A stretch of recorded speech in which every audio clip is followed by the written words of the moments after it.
I'm Nick from Bayside, and I'm here in the HeadCount offices in New York, about to do a Heads Talking interview.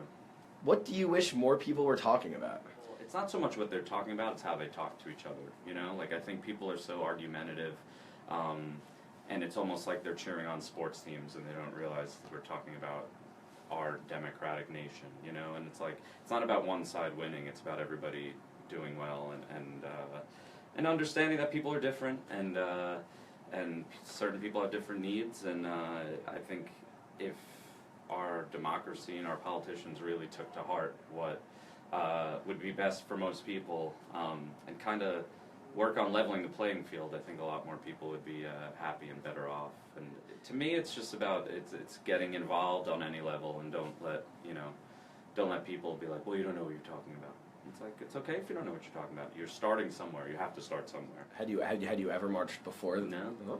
It's kind of like either I've completely missed it or what. But I mean, it just seems like things are a lot more uncertain these days, and there's just a lot more people on one side who don't agree with what's going on right now, and you kind of have to show the world. Like, people are like, well, what are you marching against? What are you marching for? And I mean, I think to me it's pretty clear, but it's more about solidarity and about the fact that, you know, if you combine the people who didn't vote and the people who voted against Donald Trump, there's more of those people than there are people who voted for Trump. So to me, it's more about marching for solidarity and realizing that we're less than 2 years away from making that administration's life harder. If we could get more like progressive people in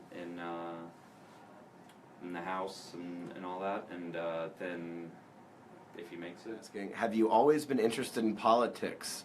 If so, or not, if not, what prompted the interest and when? I mean, it's really, you go from learning about it in school and really getting into, you know, history and politics in high school and stuff, and you turn 18, you're able to vote, you know, so it was like a big thing, a big deal for me to be able to vote in '98, and I've always voted, and you know, it's kind of like you have to choose your own involvement here and there, you know, and the more you don't agree with what's going on with the world when you're paying attention is that's when you want to get more involved. I know you're from New York. Mm-hmm. You're living out in the LA area now. So I guess one question is, which community do you feel, politically speaking, connected to, and is there anything going on in that community you're really fascinated by? Or because both LA and New York have mayoral elections this year. LA has already happened. New York's in November.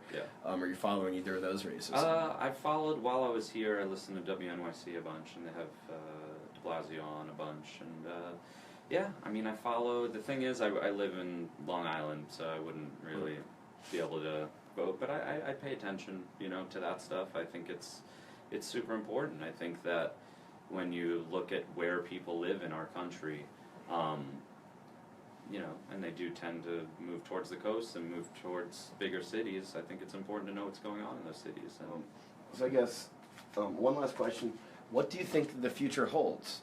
Are you optimistic? Pessimistic?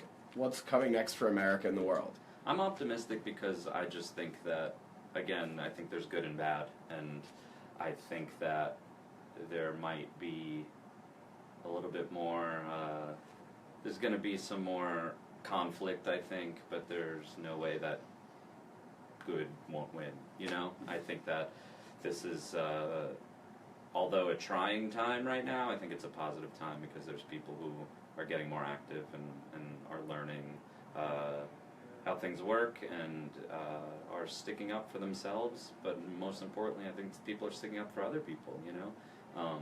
That's really, like, when I have conversations with people, it really is just like, and I can't hammer that point home enough.